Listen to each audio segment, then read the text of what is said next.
Okay, so a little tip here. If you want to create tight, clean sections, all you gotta do is comb this out just like you're gonna put it in a ponytail. So everything should be even, straight to the middle of this section. Then once I have it, I'm just gonna start twisting it, and I'm gonna keep twisting it until it twists into itself. You twist it around itself, and then you can just slide your clip up underneath, straight down, kind of matching up with the hairline. What that does for you is it's going to allow the fact that this is the front of the head and this is the back of the head, and you have the same densities. So this density is the same here, and then this density from the nape over is the same. So I know I'm working in the back of the head. Here's my sectioning, right? That's my sectioning. Really simple, 3 different sections. It doesn't matter if she's gonna wear this on the side part or a middle part until I go to cut it, but the back is totally separate. It's a separate haircut. So I want the back to either be 3 different things. It can either be balanced, like a square shape in the back. It can be round, following the round of the head with the layers, or we could start to push some weight forward, which in long layers, you're not usually gonna do. We're gonna start in the back, and I'm gonna work a balanced shape. What is a balanced shape? Basically, what I want you to think of is if I have this comb and I put it straight out from the head like this, I want to bring every section to this comb.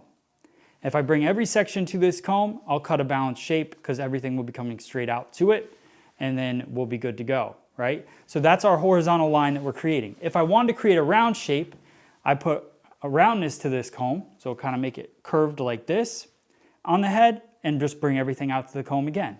So depending on what you want, a balanced line or a round line, you know, that's your choice. What are the differences? A balanced line is going to give you even layers and a little bit of weight distribution towards the front. If you have somebody with, let's say, finer hair and you don't want to layer too much, if you wanted it to be round, maybe they have a heavy density of hair and you don't want to push that weight to this corner, then you just round that line off and you have a much lighter appearance with the layering. Also, depending on what you're going to do in the front, could dictate that decision as well. If you were going to do extra layers in the front and you wanted those to connect into the back, then I would do round layering in the back. Now, we're going to work round, and the way that we work round is starting vertical in the back. I'm going to decide where I want my guideline, and then I'm going to work around the head this way and around the head this way. All right, so it's going to be a pivot, so popping to each section just like that. What I'm going to do is a traveling guide. So I'll cut my guideline, and then once I move to the next section, that guideline will come over towards my next section to give me a new guide, and then it'll just continue moving across so that my layers stay the same length all the way around the head. So when you look at this circle, right, of all the layers that are going to happen, they all kind of follow this path around the head. We're going to work a vertical section straight down. It's like some of you guys might be thinking, well, you haven't cut the bottom yet. And to that, I would say I don't cut the bottom until last. I'll dictate the bottom. I really want to work on these interior layers. I don't want to dictate the interior layers based on the length that I cut the bottom, if that makes sense. So what I do is I go through, cut my interior, and then I'll clean up the exterior at the end. Working 90 degrees with the head shape, so the head shape's curving right here. I want to make sure this top point is at 90 degrees. If it's not at 90 degrees, you're going to get a heavy weight line happening within the haircut, and that's what I definitely don't want. So I'll lift the hair up, keep that top point, the tip of my fingers at 90, and I'll come through and start my line. And this line is going to work its way. There's really not going to be much to cut towards the bottom because of the length of the hair. But I want to continue this line out. So this line, I'll show you in a second.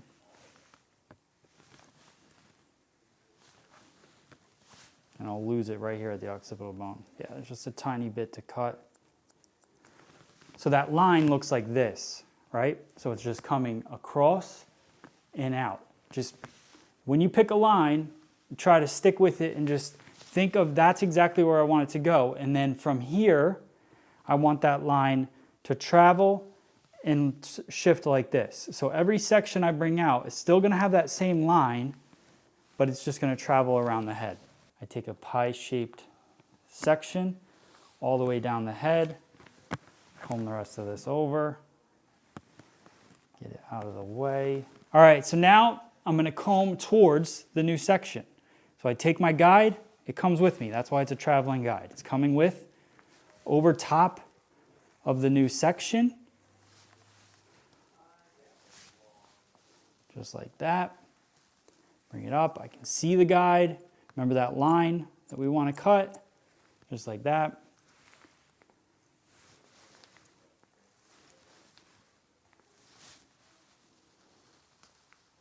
Working through.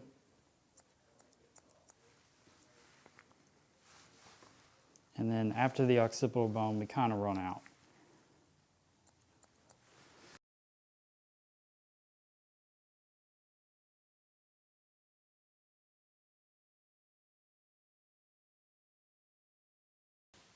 Now, we have a nice round shape to our layering through it. And we're just going to continue the same thing on the opposite side. I'm not changing my body position.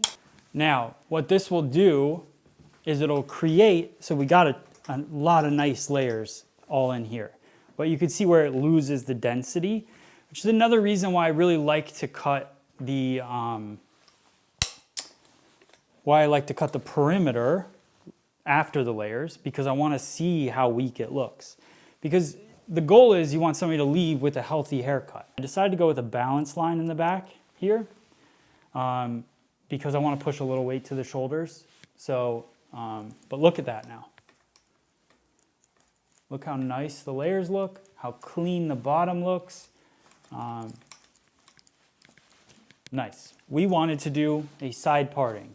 So I've got this in the middle, but all I have to do is decide which side my client wants to part it on, and then all I'm gonna do from that point is just part it at where they're gonna part it. So we're gonna go with a left side parting, twist it, get it nice and tight out of the way.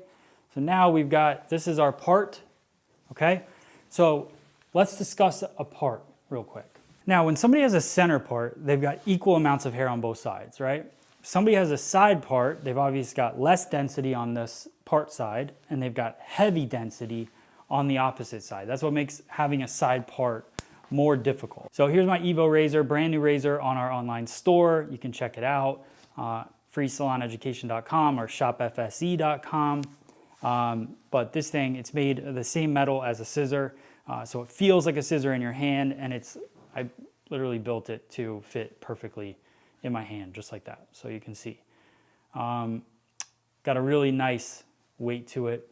So I'm gonna use that to soften the front of the hair. What I'm gonna do is I wanna pop some layers into the side of the head, but I don't wanna go so extreme to where I'm elevating all this hair and cutting it and making it weaker.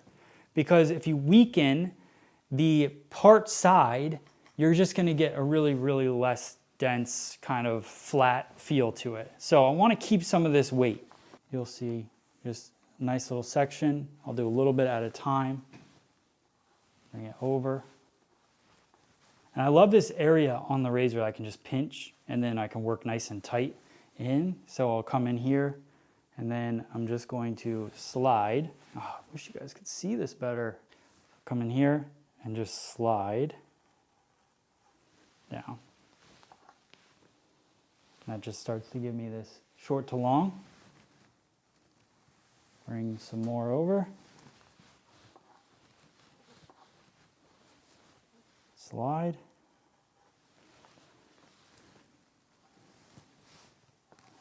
And now I've worked my way into that back portion. So some of those round layers are coming around the head now.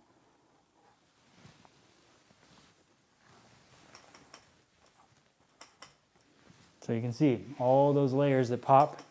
Now I grab this portion here, which is going to be the top part of this section, right? So this is going to be her side parting, all this density. So not only do we have this chunk here, but we got all this hair that's gonna fall. So now we need the hair to be nice and light. So we're gonna bring this entire section, so here, and then I'm just going to work the razor just like that. Then I'll take this section and I'm just gonna add little air pieces to just soften the edge of that. Now, I let down the last bit of this section, and then I'll comb the hair around the face, grab a little piece as a guide from what I just cut, come around the face,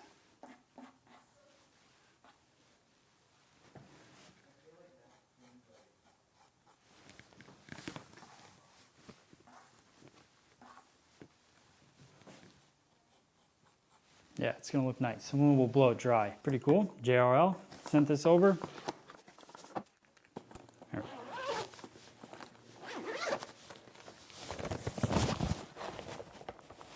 Man, this is nice. Should have been using this the whole time. Look at this. Okay, the size, perfect. Quality, feels good.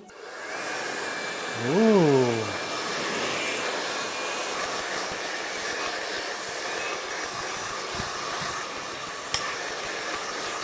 So you can see the layers that we created throughout the front, all through the sides.